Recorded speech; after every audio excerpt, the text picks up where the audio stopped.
இந்த உலகத்தில் அசுரர்கள் அதிகமாக கொடுமை செய்த காலம். அந்த நேரத்தில் தேவர்கள் எல்லோரும் சிவபெருமானிடம் உதவி கேட்டு சென்றனர்.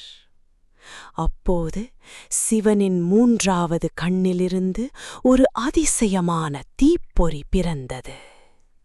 அந்த தீப்பொறிகள் 6 வடிவமாக மாறி சரவண பொய்கையில் வளர்ந்தன. அந்த 6 குழந்தைகளை கார்த்திகை பெண்கள் வளர்த்தனர். பின்னர் பார்வதி தேவியின் அருளால் அந்த 6 குழந்தைகள் ஒன்றாக இணைந்து ஒரே உருவமாக ஆனார். அவர்தான் அருள்மிகு முருகப் பெருமான். வேலேந்திய வீரன், ஞானத்தின் வடிவம், அன்பின் கடல். பின்னர் அசுரர்களின் தலைவன் சூரபத்மனை அழிக்க முருகன் போருக்கு சென்றார்.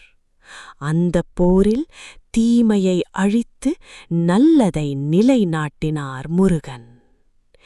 இன்று வரை அவரை நம்பும் பக்தர்களை அவர் காப்பாற்றிக் கொண்டே இருக்கிறார். வேல் முருகா, ஹரோ ஹரா.